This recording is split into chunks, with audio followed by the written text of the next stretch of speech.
Bien, alors j'ai reçu vos questions que j'ai lues, bien sûr.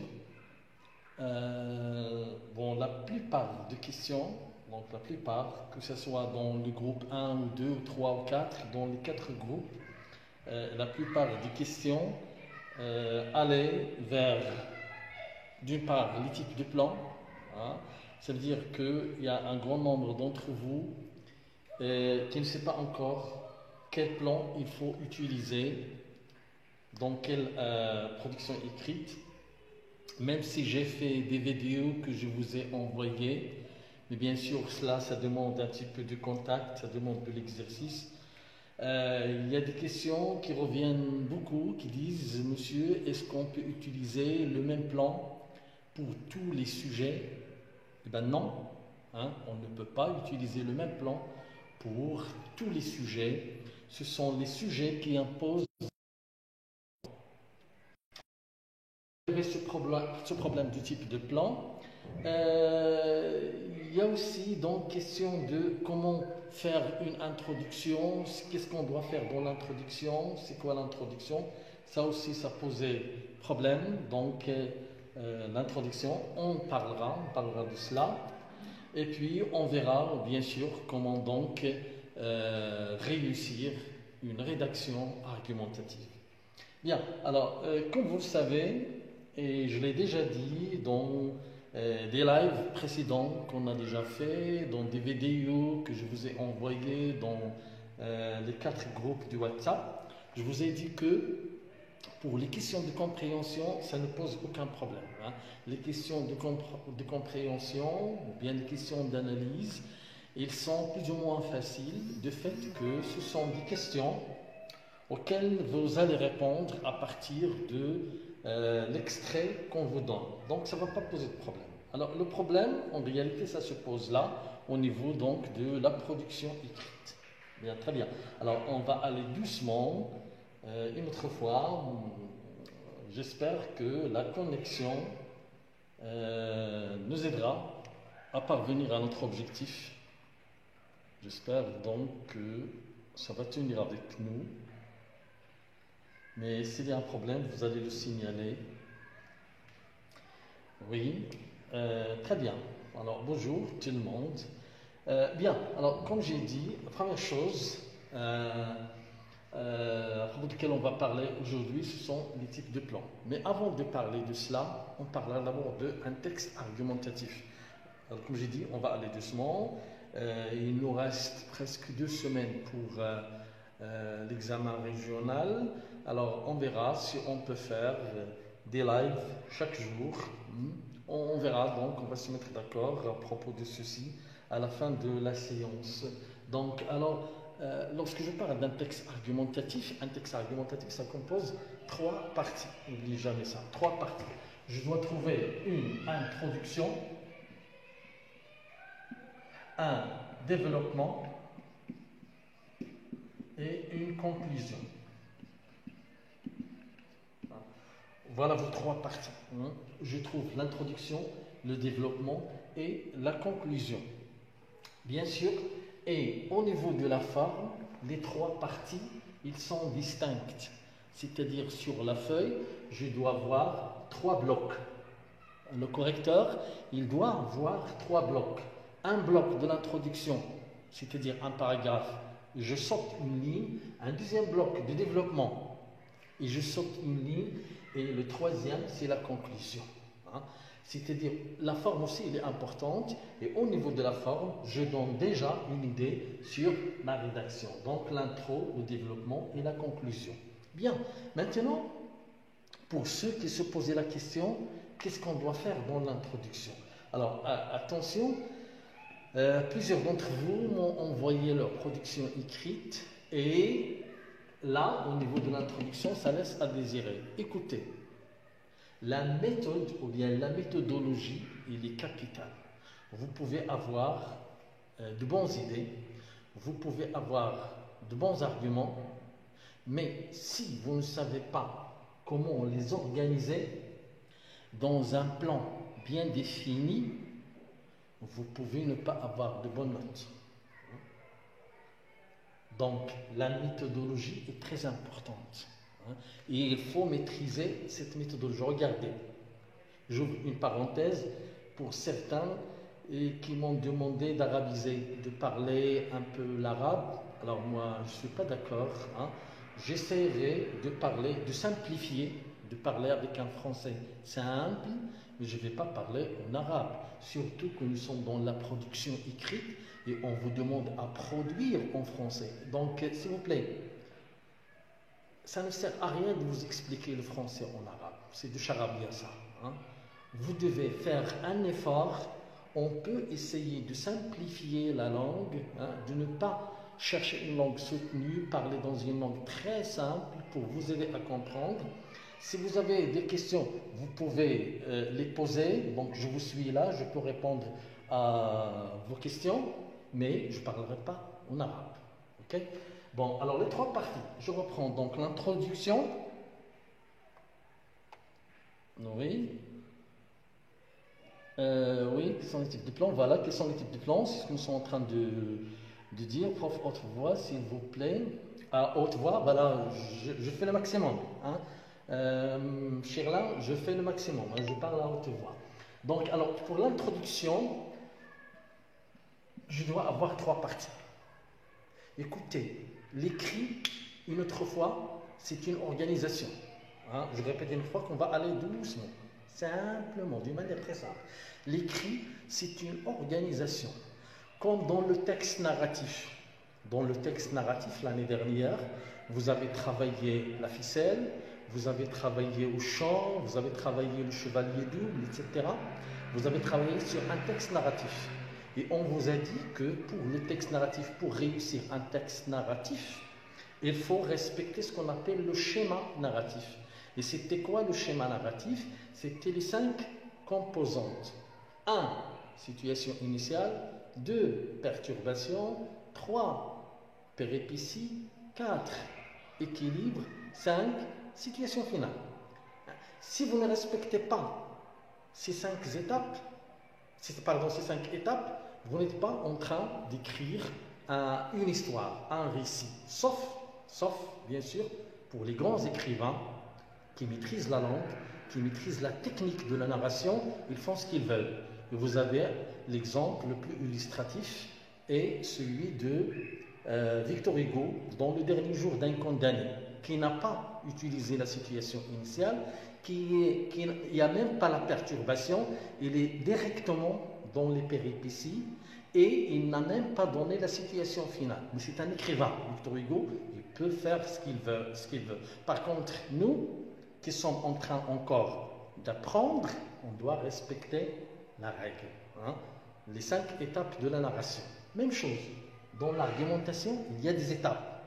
Il y a une méthode qu'il faut respecter et qu'on doit respecter. Alors, qu'est-ce que je dois trouver dans l'introduction?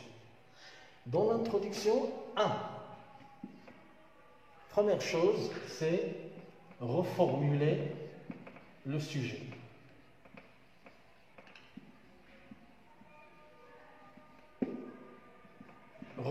Qu'est-ce que ça veut dire reformuler le sujet? C'est-à-dire, je vais faire comme si le lecteur, ou bien le correcteur, n'a pas le sujet sous les yeux. Et je dois lui représenter ce sujet. Hein. Le sujet qu'on m'a donné, je dois le refaire. C'est-à-dire le redire, mais le redire d'une autre manière. Je ne vais pas donc transcrire, recopier les mêmes mots du sujet et les poser dans l'introduction. Non, je comprends un petit peu, si vous voulez, le sujet, je le reformule, je le redis d'une autre manière. Hein. C'est là, reformuler le sujet. Et pour vous aider, qu'est-ce que je dois trouver dans reformuler le sujet? Alors, soit vous donnez une définition de thème,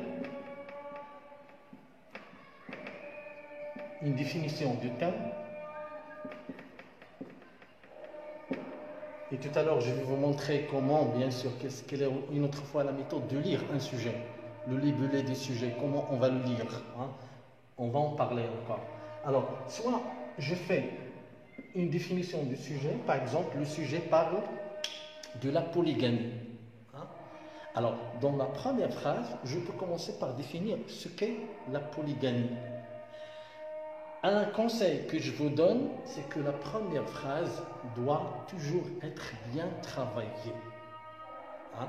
Comme on dit que l'introduction, c'est le portail, ça veut dire la grande porte. L'introduction est le portail, la grande porte par laquelle vous entrez dans la rédaction. La première phrase est aussi le portail. Si vous arrivez à réussir la première phrase, ce qu'on appelle la phrase accroche, ça accroche, il attire le lecteur. Hein. Vous devez, dès la première phrase, vous devez attirer l'attention du lecteur. Hein. Vous devez, dès la première phrase, impressionner le lecteur, lui donner une impression, comme ça, comment ça. Soit, comme j'ai dit, avec une définition de thème, soit une citation qui se rapporte au thème. Voilà ma première phrase. Donc, en même temps, j'ai essayé de définir le thème et en même temps, je reformule le sujet. Ça, c'est la première partie. Puis, ensuite, pardon. Bon, ensuite, la deuxième phase, c'est poser la problématique. Poser la problématique. Je pose la problématique. Ça, c'est important. La problématique, bien sûr, dans chaque sujet. Alors, je vois un petit peu que le tableau est flou. C'est dommage, mais voilà, vous m'écoutez. Je crois que vous pouvez prendre des notes tout en m'écoutant. Alors, la deuxième phase, c'est poser la problématique. Dans chaque sujet, il y a une problématique. Hein? La problématique qu'on cherche à développer dans le développement. Hein? Et pour laquelle on vous pousse, vous, à chercher une solution. Donc, vous devez être capable de relever la problématique de votre sujet. Eh bien, pensez à cela. La plupart des élèves ne savent pas qu'ils ont une problématique à développer. Il faut toujours commencer par se poser la question, qu'est-ce qu'ils veulent de moi? Qu'est-ce qu'ils veulent que je traite? Qu'est-ce qu'ils veulent que j'analyse? Hein? Pourquoi ils ont écrit ce sujet? Qu'est-ce qu'ils veulent que je fasse? Posez-vous toujours cette question-là. Et ça va vous aider à trouver la problématique. Hein? Alors, la problématique qui est toujours la grande question, hein? Qui se pose toujours donc sous forme de la grande question. Et la troisième partie, nous sommes toujours dans l'introduction, la troisième partie, c'est annoncer le plan. Vous annoncez le plan.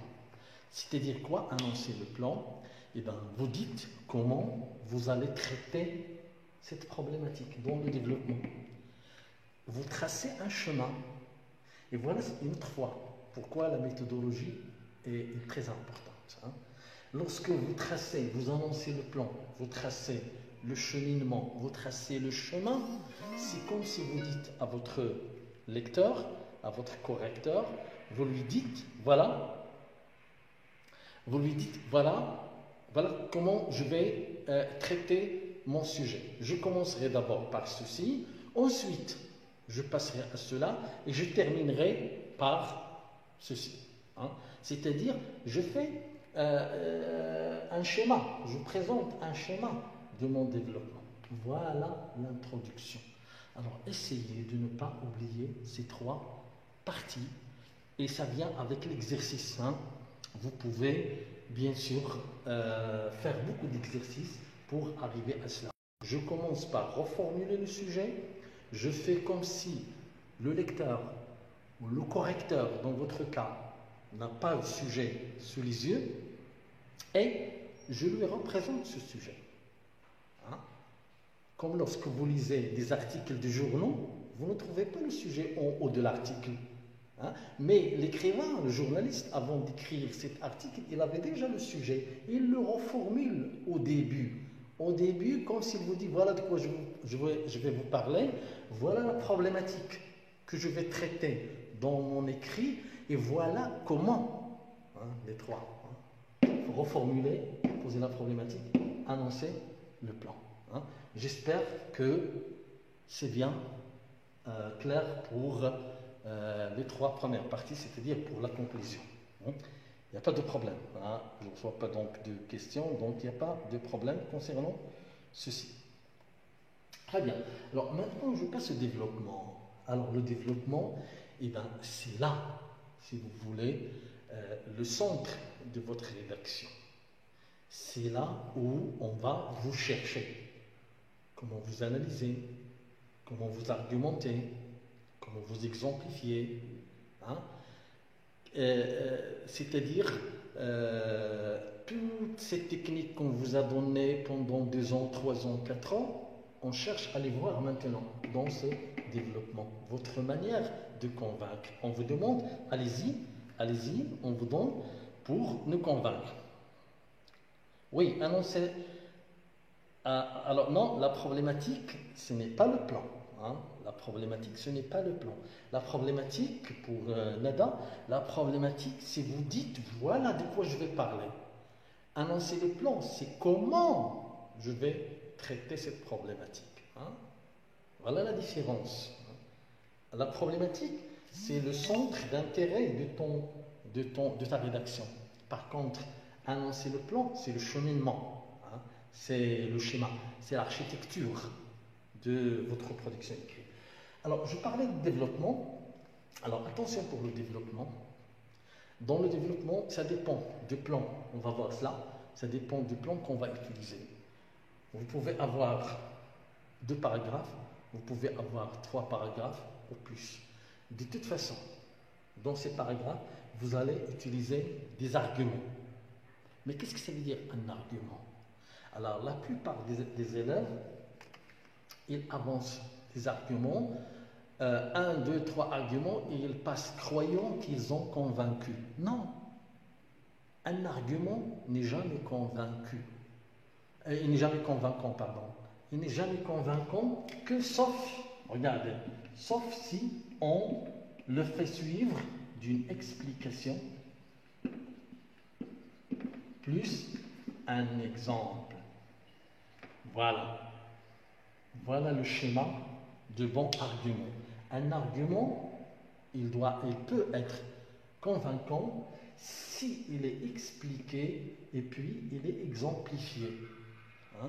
Donc, vous nous donnez un argument, vous l'expliquez d'abord, sinon on va mettre entre parenthèses devant votre argument, on va dire, qu'est-ce que vous voulez dire par ça? Ou bien on va vous poser la question, comment? Et puis, suivi d'un exemple exemplifié. D'ailleurs, le meilleur argument, c'est l'exemple. Il faut toujours donner un exemple. On va voir cela lorsqu'on va passer à la pratique. Lorsqu'on va commencer à rédiger, on va voir des exemples. Donc, dans le développement, je dois trouver des arguments expliqués et exemplifiés. C'est là le développement. Comme j'ai dit, c'est la partie centrale de votre rédaction. Et je termine par la conclusion. Ben, c'est quoi la conclusion? Là aussi, il y a une confusion. La conclusion, qu'est-ce qu'on doit faire dans la conclusion? La conclusion, c'est toujours une synthèse, un résumé. Hein? Lorsque je dis synthèse, ça veut dire un résumé. Un résumé de quoi? De ce que j'ai dit dans le développement. C'est un bref résumé, bien travaillé, c'est-à-dire avant de terminer votre travail, vous résumez, vous donnez la crème de ce que vous avez, de votre réflexion, ce que vous avez donné dans le développement. Vous dites à celui qui vous lit, voilà ce que j'ai analysé ou bien ce que j'ai traité dans le développement. Et s'il est possible, vous pouvez poser une question, terminer par une question ouverte qui peut s'ouvrir sur d'autres débats, sur d'autres horizons, si c'est possible. C'est bon?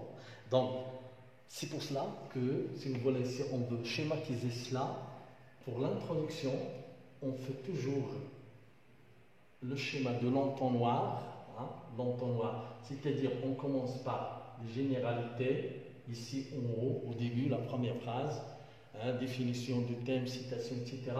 Et puis, je précise jusque-là. Là, c'est le développement. Alors ici, l'intro. Ici, c'est le développement. C'est-à-dire là, c'est structuré. Je ne parle que de ma problématique. La conclusion, c'est l'entonnoir renversé. Hein, c'est-à-dire là, je résume et là, j'ouvre sur d'autres horizons avec une question. Je termine mon sujet avec une question qui peut s'ouvrir sur d'autres débats. Il y a certains qui disent, dans la conclusion, on fait notre point de vue. Non, le point de vue, ça doit être dans le développement. Dans la conclusion, on rappelle son point de vue. Donc, résumer, puis rappeler, si vous voulez, je peux rappeler, rappel de mon point de vue. Je ne dois pas laisser mon point de vue jusqu'à la fin, jusqu'à la conclusion. Je le donne, c'est faux. C'est faux. Pourquoi? Regardez, parfois, on vous donne un sujet et dans la question de sujet de libellé, on vous dit, est-ce que vous êtes d'accord? Alors, que font les élèves? Ils écrivent 2 pages, hein, dans l'analyse, certains pensent ceci, d'autres pensent cela, etc., etc., etc. Ils viennent à la fin de la conclusion, personnellement, je ne suis pas d'accord parce que cela est point. La conclusion, c'est dans une ligne ou 2 lignes. Est-ce que vous croyez que c'est suffisant alors que dans le sujet, on vous a dit qu'est-ce que vous en pensez? On a demandé votre opinion. Et votre opinion, vous l'avez laissée jusqu'à la fin pour la donner dans une phrase ou 2 phrases. C'est ça votre opinion? Non. Votre opinion, il doit être dans le développement, bien structuré, bien expliqué, avec des arguments, avec des exemples. Hein. Et dans la conclusion, je ramasse tout cela, je le résume, je le synthétise et je le propose. C'est-à-dire, c'est une synthèse. Une autre fois, la conclusion, c'est un résumé, c'est une synthèse. Voilà, j'espère que vous avez au moins une idée, hein, sur la méthode. Bien sûr, cela, on va le voir en pratique. Lorsqu'on va pratiquer, vous allez comprendre encore davantage. De toute façon, n'oubliez pas que vous avez 3 parties distinctes. Introduction, je saute une ligne. Développement, je saute une ligne. Conclusion. Dans l'introduction, j'ai 3 parties. Je reformule, reprends le sujet. 2, je pose la problématique. Hein, c'est-à-dire la question sur laquelle je vais travailler, la question à laquelle je vais trouver des solutions dans le développement. Et la conclusion, je synthétise. Je résume ce que j'ai dit, c'est la crème, si vous voulez, de ce que j'ai dit. Et comme j'ai dit tout à l'heure, je peux terminer avec une question ouverte, hein, qui va s'ouvrir sur un débat. C'est bon? Bien. Alors maintenant, je reviens à notre question de départ et qui était les types de plans.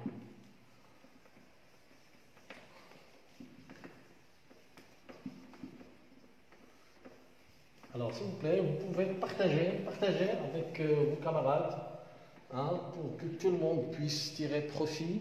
Partager avec des autres. Hein. J'aimerais donc voir beaucoup de monde et j'aimerais voir des questions. Je suis là pour répondre à vos questions. Enfin, dans les 2 thèses, je peux donner mon point de vue. Dans le plan, on n'est pas encore là. Hein. On n'est pas encore dans le plan NADA. Hein. Maintenant, j'aimerais donc que vous saisissiez d'abord l'organisation d'un texte argumentatif. Qu'est-ce que je dois avoir dans l'introduction? Qu'est-ce que je dois avoir dans le développement? Et qu'est-ce que je dois avoir dans la conclusion? Ça, c'est important d'abord. Hein. Essayez de mémoriser cela. Bien. Maintenant, on passe au plan. D'accord. Alors, vous allez me dire, pourquoi les plans? Pourquoi d'abord cette question du plan? Est-ce qu'il est important de parler des plans? Alors oui, comme j'ai dit au début de la séance, certains élèves me disent, est-ce que je peux utiliser le même plan pour tous les sujets qu'on me donne? Par exemple, le plan dialectique. Est-ce que je peux, bon, je vais maîtriser, je vais travailler le plan dialectique et je vais l'utiliser pour tous les plans? Non, ben c'est faux. C'est faux, vous ne pouvez pas. Et je saisis l'occasion. Oui, exactement, Nada, oui. Oui, plan ça. Alors, on verra. Non, non, là aussi, non. Bon, Chirlan me dit plan simple, on peut le faire dans toutes les productions. Non, non. Hein? Alors, écoutez, on vient de dire, j'ouvre ici, s'il vous plaît, j'ouvre la parenthèse pour certains élèves qui m'ont beaucoup écrit, qui m'ont envoyé des questions. Ils essayent de calquer des productions écrites. Ils prennent des expressions, des productions écrites dans lesquelles ils enlèvent tout simplement le thème. Par exemple, ils prennent un sujet qui parle de la solitude. Hein? La solitude de nos jours est un problème qui est tel. Alors peut-on donc s'en débarrasser? Ils disent, monsieur s'il vous plaît, est-ce qu'on peut enlever juste le thème et mettre un autre thème en gardant la production écrite? Combien ils vont me donner? Ben, ils vont te donner 0. Comment ça tu vas enlever tout simplement un thème et tu le remplaces avec un autre thème dans une autre introduction? Tu crois que ça va marcher? Non, non. Oui, il y a des expressions que vous pouvez apprendre par cœur. Là, il n'y a pas de problème. Des questions que vous pouvez apprendre par cœur, il n'y a pas de problème. Mais de me dire que je vais tout simplement changer certains thèmes et je vais mettre à la place d'autres, ben là, personne ne va accepter cela. Donc voilà, et je ferme la parenthèse. Je reviens, comme j'ai dit tout à l'heure, au plan, à la question donc les types de plans, pourquoi on doit savoir, pourquoi on doit connaître les types de plans, parce que chaque sujet impose son plan. Chaque sujet impose son plan. Alors, si par exemple, je prends le sujet suivant. Alors, regardez ce sujet. Sujet, Antigone sacrifie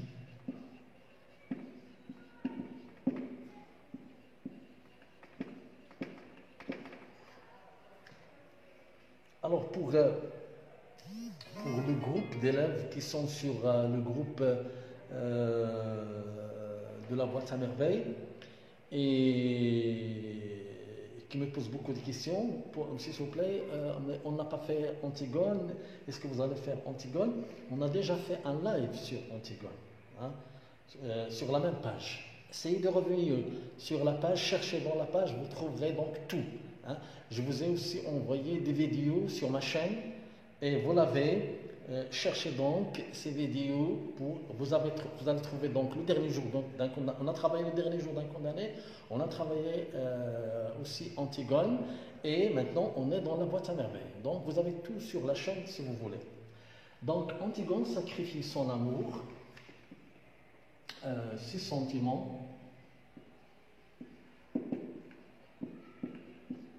envers Aimant pour répondre à son devoir,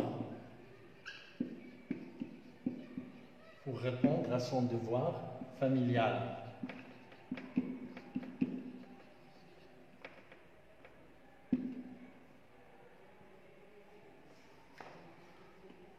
Lui donnerez-vous raison?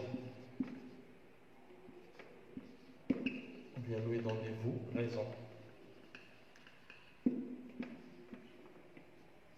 Hein? Donc, regardez ce sujet. J'espère que ça va se clarifier. Alors, Antigone sacrifie son amour, ses sentiments envers Aimant pour répondre à son devoir familial. est-ce que vous lui donnez raison? Lui donnez-vous raison? Hein? Voilà. Ce sujet, par exemple, si on vous donne ce sujet le jour de l'examen, vous allez mettre n'importe quel plan. Sachant que lorsqu'on parle de plan, on parle de plan dialectique, on parle de plan concisif, on parle de plan analytique, on parle de plan comparatif. Alors, est-ce qu'on va mettre n'importe quel plan ici? Ben non, non. Alors, comment trouver le bon plan? Comment trouver le bon plan? Alors, avant de répondre à cette question, je vais d'abord vous montrer comment analyser un sujet. Lorsqu'on vous donne un sujet comme celui-ci, il faut d'abord le lire une fois, deux fois, trois fois, etc. Il faut bien lire jusqu'à ce que vous arriviez à le comprendre. Deux, encadrer le thème. Encadrer le thème. Hein? Alors, le thème ici, c'est quoi? Dans ce sujet, on a, si vous voulez, sacrifice ici, on a le thème de sacrifice. Hein? Donc, on va parler à propos le thème, c'est le sacrifice. Ce n'est pas la polygamie, ce n'est pas la solitude, ce n'est pas la solidarité, c'est le sacrifice. Je souligne les mots-clés. Alors, il sacrifie son amour, ses sentiments. Pourquoi? Pour répondre au devoir familial. Voilà les mots-clés avec le thème. Et donc, qu'est-ce que je ferai ici? En relevant ces thèmes-là, je suis en train de relever mon plan. Ça m'aide, ça va m'aider à tracer mon plan. Alors, je me poserai la question, ici, j'ai combien de thèses dans ce sujet-là? Est-ce que vous pouvez me répondre? Alors, j'attends votre réponse. Combien de thèses j'ai dans ce sujet? Antigone sacrifie son amour, ses sentiments envers Aimon pour répondre à son devoir familial. J'attends votre réponse. Oui?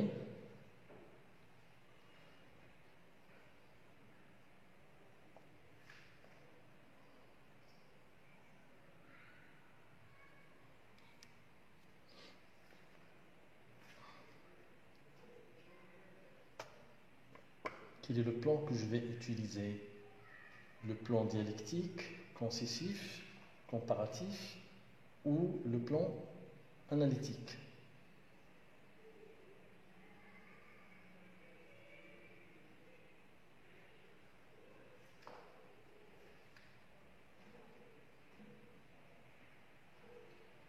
Mhm.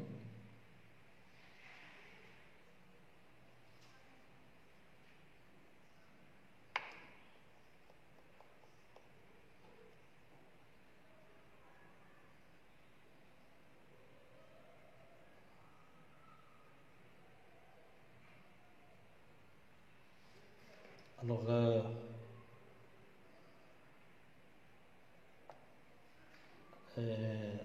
ça, il nous dit deux thèses. Combien de thèses, Abdelrahman, nous avons ici? Ça, tu as dit deux thèses. Lesquelles? Est-ce que tu peux les relever?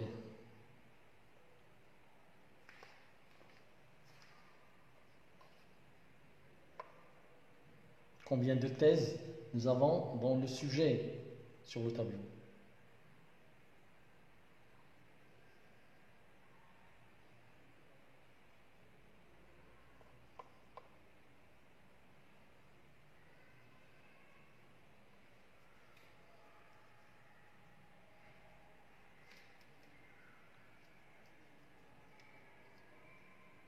Oui.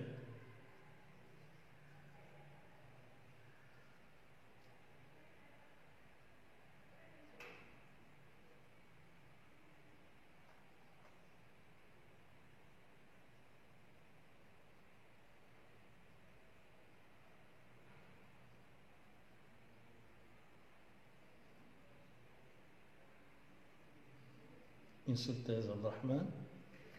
Mhm.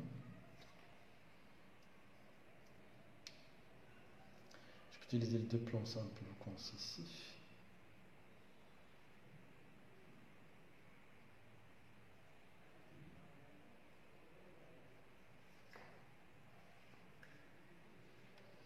Alors, ça, tu as dit sacrifier et répondre au devoir. C'est pas la même chose? Hein? Sacrifier et répondre au devoir, ce n'est pas la même chose? On va vous expliquer comment on pose la question ouverte. Oui, on arrivera à cela, Nina. On arrivera à cela lorsqu'on passera à la pratique. Maintenant, répondez à ma question. Oui. Abdurrahman, la thèse est le sacrifice d'Antigone pour répondre à son devoir familial. Oui, c'est-à-dire enterrer son frère. Oui. Oui. Bon, voilà, très bien. Donc, nous avons ici une seule thèse. Nous avons une seule thèse. Qui est quoi? Lorsqu'on dit sacrifier son amour, ça veut dire répondre au devoir familial. C'est la même chose. Ce ne sont pas deux thèses ici. Donc, c'est la même thèse. Lorsqu'il sacrifie ses sentiments, lorsqu'il sacrifie son amour envers moi, cela égale à quoi? Cela égale aller enterrer son frère. Donc, répondre à son devoir familial. Donc, puisque on a, alors écoutez bien, lorsqu'on a une seule thèse dans un sujet, on emploie le concessif. On emploie le plan concessif. Vous pouvez employer le plan simple, si vous voulez. Et on va revenir au plan simple. Je le laisse pour une autre séance, avec un exemple. Là, on est dans les 4 dont j'ai parlé tout à l'heure. Donc, ici, on va utiliser le plan concessif. C'est quoi le plan concessif? Le plan concessif, ça vient de concession, verbe concéder. Concéder, là, ça veut dire accepter certaines choses en vue de, pour gagner plus. Lorsque je concède du terrain, je laisse, c'est-à-dire j'accepte que l'autre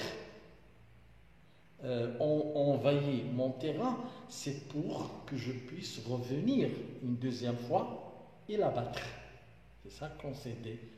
Faire des concessions, ça veut dire accepter de négocier, accepter l'opinion de l'autre, accepter l'avis de l'autre, être flexible. Ici, dans le cas de la production écrite, dans le concessif, on a en général 2 parties. On a une partie dans laquelle je fais semblant, écoutez bien, je fais semblant d'être d'accord avec l'autre. J'accepte ses arguments. Je fais comme si je suis avec lui. C'est le premier paragraphe de développement. Et dans le deuxième paragraphe, dans la deuxième partie, je reviens pour réfuter. Alors, réfuter, ça veut dire montrer que c'est faux. Montrer que ce que l'autre a dit contient quand même des défaillances. Oui, tu as raison, mais il y a quand même des défaillances dans ton avis, dans ta thèse. C'est-à-dire, regardez, concession égale, et prenez des notes si vous voulez, faire semblant d'être d'accord.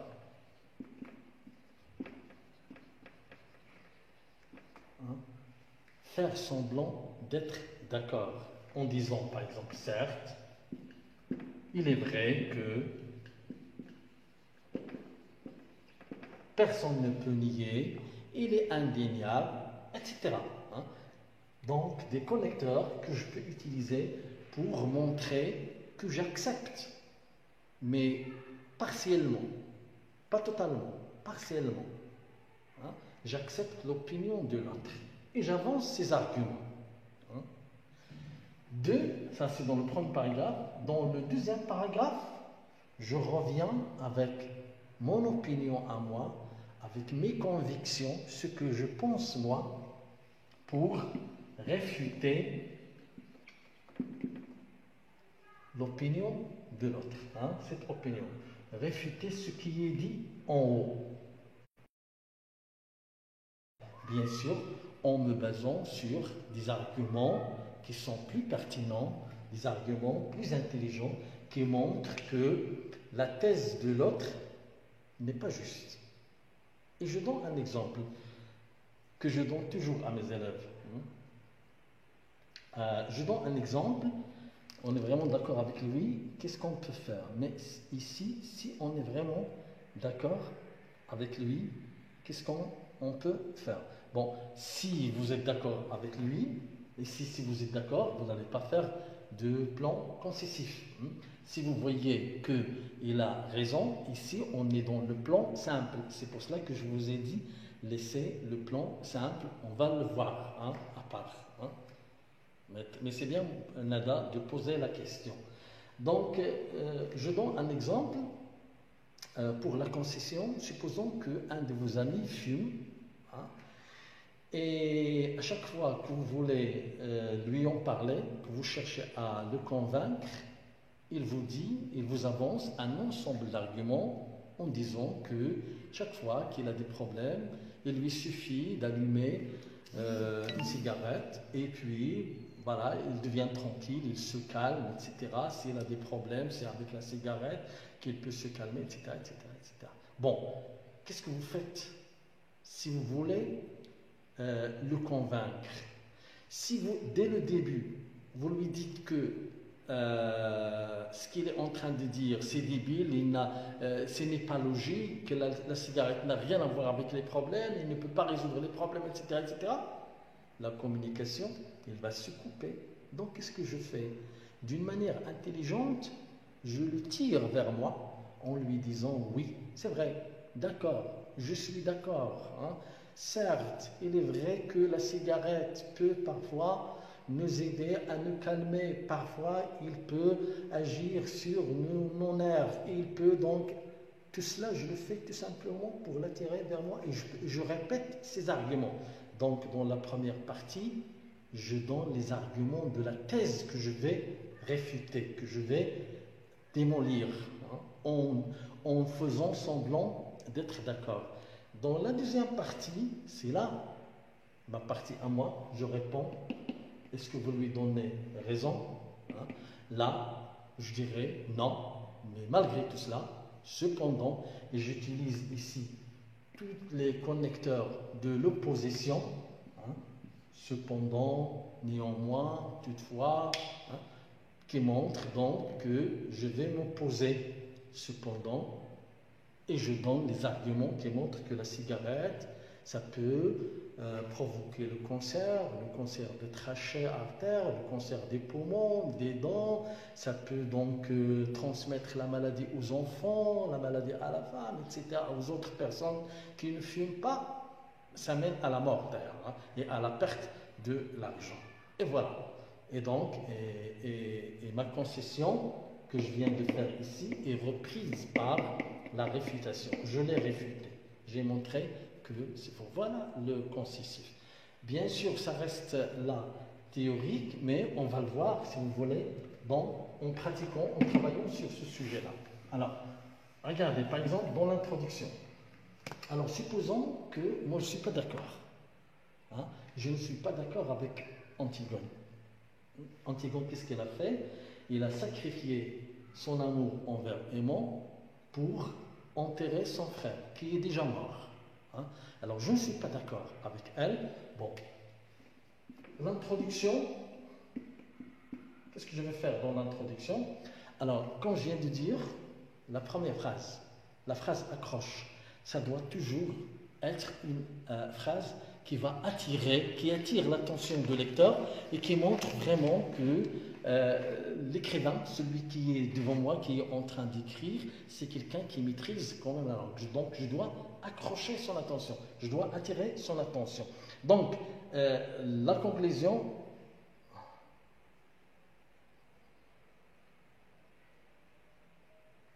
On est vraiment d'accord avec lui. Qu'est-ce qu'on... Oui, c'est ce que j'essaie donc de montrer.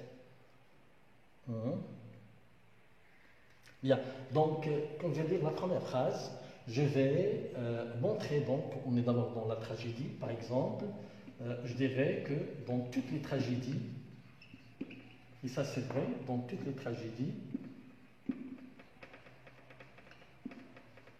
le héros est confronté à un dilemme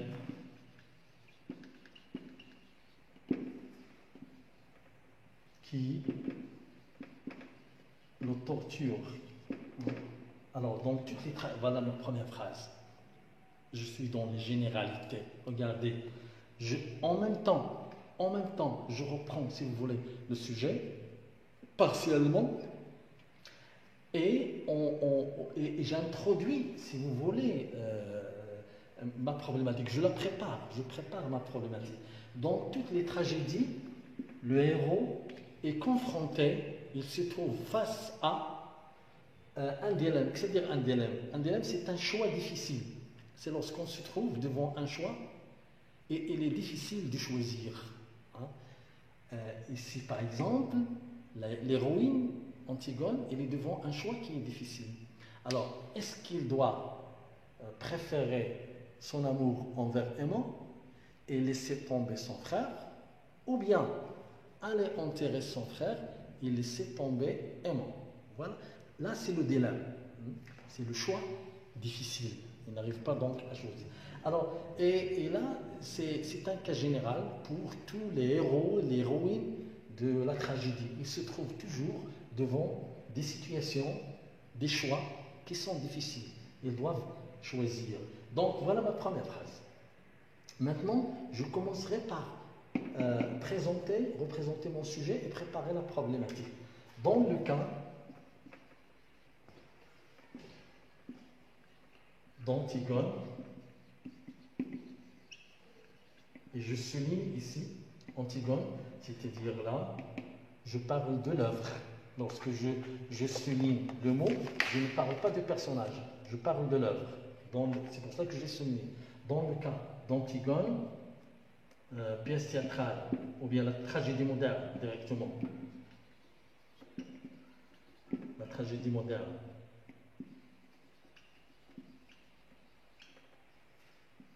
De Jean Anouilh, l'héroïne, et je reviens à là. L'héroïne se trouve obligée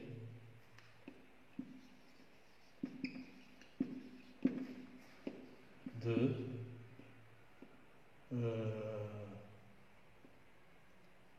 préférer l'enterrement de son frère à son amour. Donc je reprends. Dans toutes les tragédies, le héros est confronté à un dilemme qui le torture. Dans le cas d'Antigone, la tragédie moderne de Jean Anouilh, l'héroïne se trouve obligée de préférer l'enterrement de son frère à son amour envers à l'égard d'Aimant.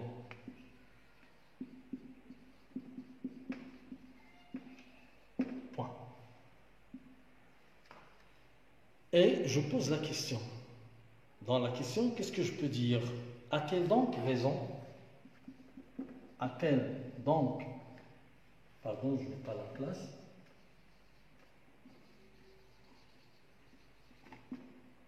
A-t-elle donc raison? Alors, a-t-elle... C'est-à-dire, ce qui va venir dans le développement, c'est une réponse à cette question. Est-ce qu'elle a raison ou non? Eh bien, je vais répondre, est-ce qu'elle a raison de préférer son frère, Polynice, à son amour envers Aimant. Voilà donc mon introduction. C'est clair? Il y a des questions? C'est la réflexion par le point de vue du l'étudiant et puis notre avis du plan dialectique. Non, non, oui, Anne, non. La réfutation, point de vue des opposants, et puis non, non, dans la réfutation, on donne les arguments contraires à la thèse de départ. Tous les arguments, parce que ça commence par lorsque je dis cependant, néanmoins, c'est moi, c'est ma partie à moi. Donc, tous ces arguments que je vais avancer dans la deuxième partie, ce sont des arguments qui vont à l'encontre, si vous voulez, de la première partie. C'est-à-dire, je me pose. Ce sont mes arguments à moi, pas comme dans le plan dialectique. Dans le plan dialectique, comme nous allons voir par la suite, c'est autre chose. Moi aussi sacrifié de l'humain. Oui, oui, bien sûr, oui. Exactement. Oui, s'il se sacrifie, bien sûr, s'il sacrifie son amour, c'est une manière de se sacrifier elle-même. Donc voilà l'introduction. Bien, alors maintenant, regardez comment je vais faire le développement. Je termine l'introduction par a-t-il donc raison? Est-ce qu'il a raison?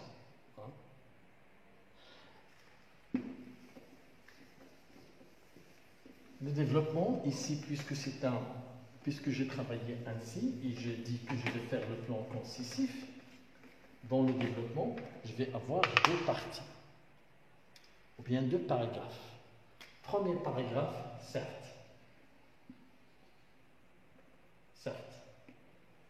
Je vais montrer ici les arguments que peut avancer Antigone elle-même, ou bien ceux qui se sympathisent avec Antigone, ou bien ceux qui donnent raison à Antigone. Je vais me dire Antigone, genre l'autre.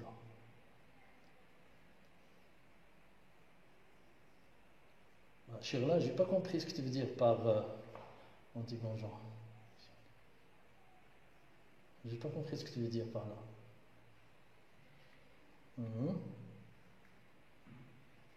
J'ai pas compris. Donc, ici, donc certes, dans la première partie, je vais montrer que certes, la décision prise,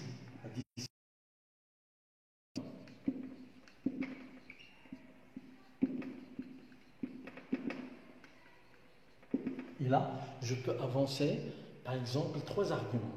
Cette décision d'Antigone, ça montre quoi? Ça montre d'une part que Antigone est une fille de principe, parce qu'il respecte, si vous voulez, ses principes, le devoir familial. Donc, il cherche à réaliser le repos de l'âme de son frère. C'est-à-dire, ce qu'il a fait, ça peut réaliser le repos de l'âme de son frère. Donc, déjà ici, c'est question de responsabilité, question de principe. Donc, une femme ou une fille de principe, donc, il cherche à réaliser le repos à l'âme, donner le repos à l'âme de son frère. Et ça, c'est bien.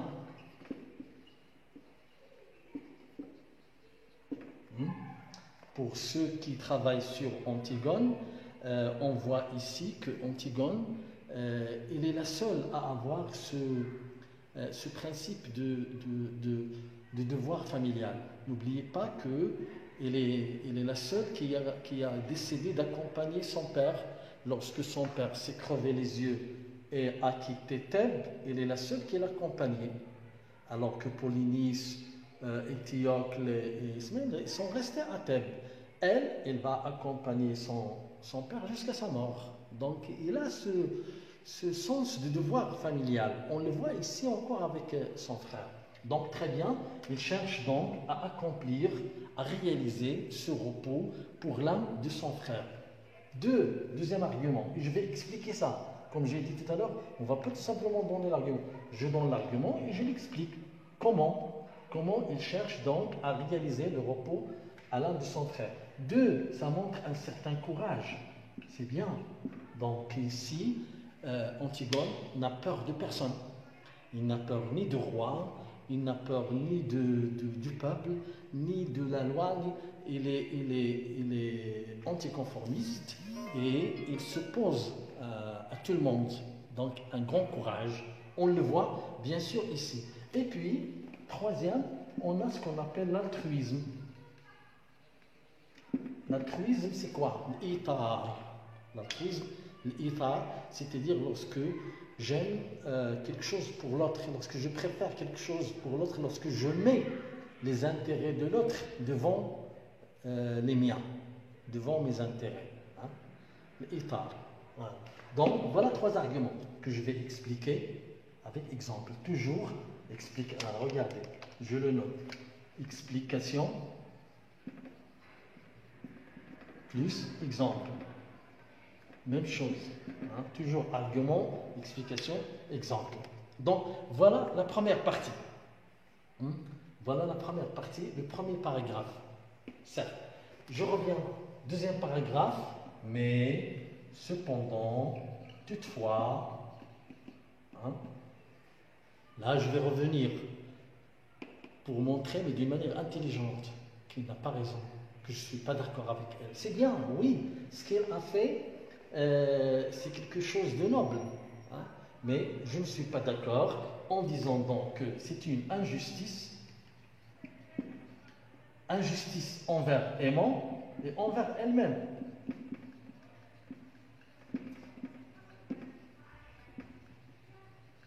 Hein? C'est une injustice envers aimant et envers elle-même. Donc, c'est donc le premier argument. Je vais montrer comment c'est une injustice envers les deux. Puis, 2, ce qu'il a fait va introduire sa mort. N'est-ce pas? Et sa mort, ça va avoir une influence sur aimant et ça va donner la mort d'aimant. Voilà pourquoi donc je ne suis pas d'accord. Donc, il va mourir. C'est une manière de se suicider. Et son suicide, ça va causer le suicide aussi de son amoureux, de aimant. Et finalement, 3, ce qu'il va faire, ça va causer un chagrin pour tout le monde. Donc, chagrin pour Ismène, pour la nourrice, pour sa chienne douce, pour les habitants du Thèbes, pour tout le monde. Donc, voilà pourquoi je ne suis pas d'accord. Voilà donc les deux parties de mon développement. C'est là le développement. C'est la partie de développement. Ok? Donc, et ça sera donc ma rédaction concessive. Et je termine par la conclusion.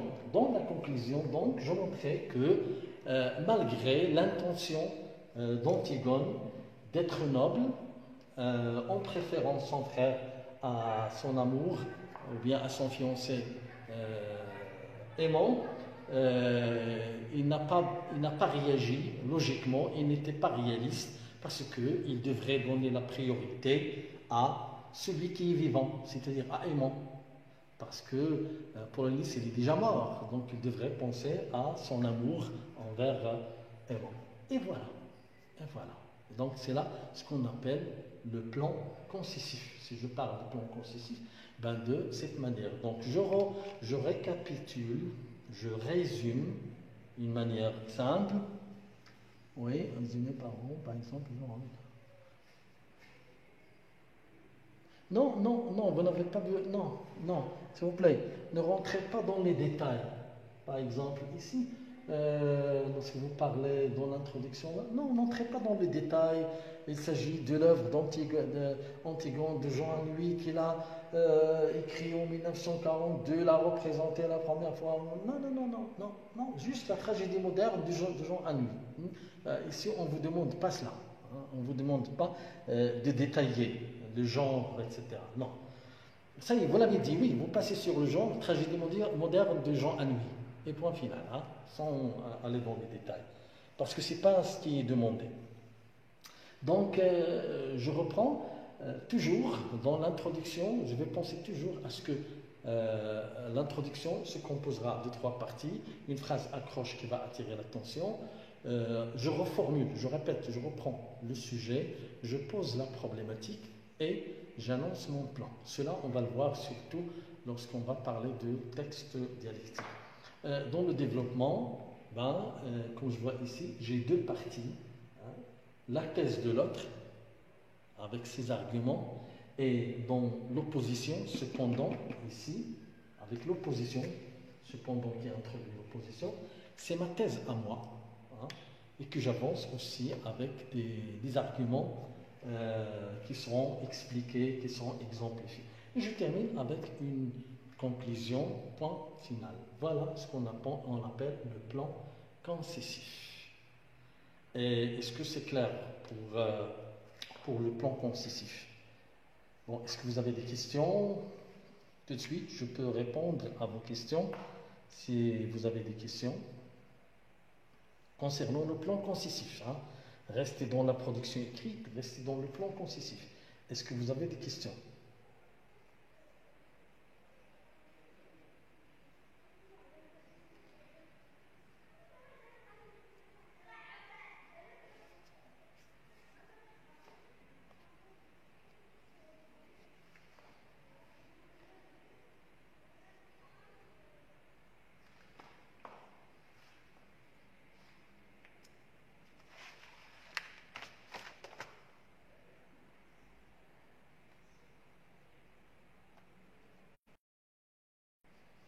Non? Pas de questions?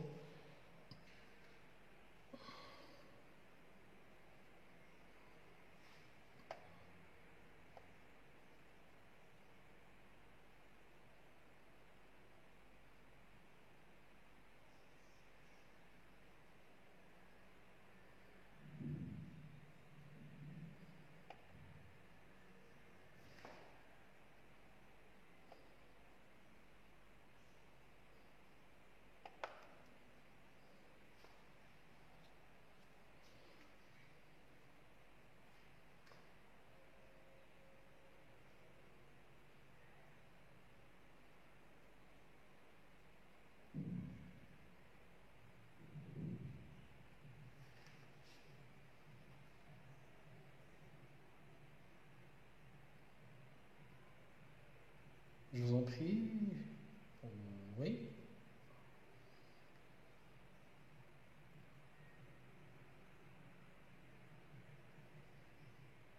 Alors, si vous n'avez pas de questions, je vous donne un sujet sur lequel vous pouvez vous entraîner. C'est un sujet concessif qui va faire appel au sujet concessif.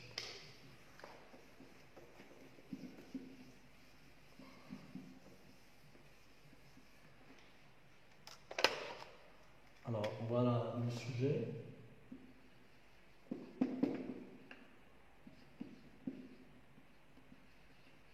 Pour bien éduquer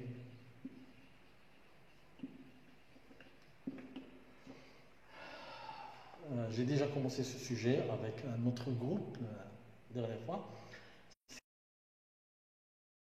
d'un examen régional, je crois, de 2015 ou 2016, hein, à Marrakech. Pour bien éduquer un enfant, il faut le punir.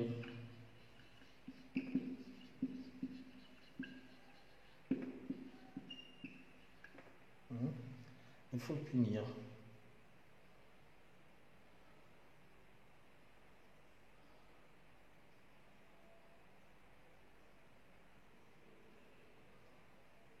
Hein. Êtes-vous de cet avis? Hein. Pour bien éduquer un enfant, il faut donc c'est un sujet dans lequel on a bien sûr une seule thèse. Hein. Donc, comme j'ai dit tout à l'heure, je dois commencer par encadrer le thème. Le thème, c'est l'éducation. Hein. Éduquer, c'est là le thème. Et puis, je souligne les mots-clés pour bien éduquer, punir. Hein. Voilà les mots-clés. Si je veux résumer ce sujet, je trouverai donc éduquer, voilà le résumé, éduquer égale punir. Éduquer égale punir. Et comme on me pose la question, est-ce que je suis d'accord? Je vais mettre un point d'interrogation ici. Et voilà, si vous voulez, mon schéma. Est-ce que éduquer égale punir? Voilà. Donc, alors, même chose, vous pouvez faire commencer par une introduction générale sur l'éducation. Vous posez la problématique qui est là. Est-ce qu'on ne peut réaliser une bonne éducation que par la punition? Hein, donc, vous posez, c'est ça votre problématique. Est-ce que vraiment l'éducation égale la punition? C'est ce que vous allez traiter. Hein. Et par la suite, dans le développement, vous aurez deux parties. Si vous êtes d'accord comme ce père-là, hein, parce que c'est un père qui a dit cela, déclare un père. Hein, déclare un père. Avec ce père-là, vous croyez que la punition, ça peut donner une bonne introduction, ben, vous commencez par présenter cela, hein, présenter le contraire, en disant que, oui, certes, la punition, et vous donnez les inconvénients de la punition, les côtés négatifs de la punition. Dans la deuxième partie, cependant, vous revenez pour montrer tous les avantages, tout ce qu'on peut réaliser à travers la punition. Si vous croyez le contraire, c'est-à-dire vous êtes contre ceci, vous commencez par parler des bienfaits de la punition et dans le deuxième paragraphe, vous allez l'attaquer. Vous allez montrer que la punition, ça ne peut engendrer que des enfants qui sont timides, des enfants qui manquent d'initiative, qui sont toujours peureux, etc. etc. Hein? Et vous faites la conclusion. Alors essayez de vous entraîner sur cet exemple-là. Voilà.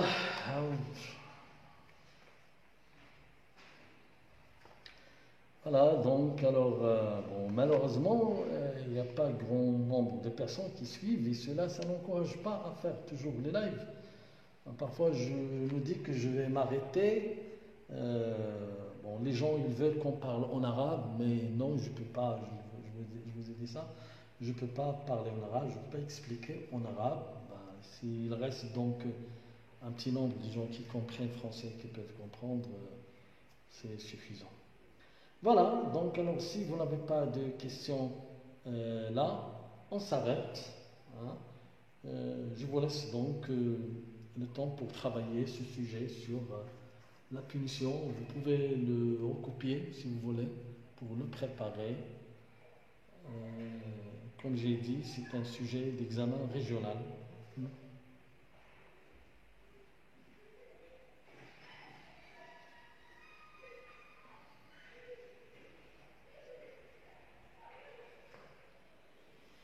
Voilà, et je vous laisse donc bonne nuit, bonne préparation, bonne continuation, restez accrochés, restez donc branchés, ne lâchez pas, il ne reste que 2 semaines et ça va se passer, Inch'Allah, comme vous le voulez. Bon courage, bonne chance et je ne sais pas, je vais voir si on peut faire une autre séance. Ça n'encourage pas le nombre de personnes, ce n'est pas encourageant. On verra, on verra. Alors, au revoir et bon courage.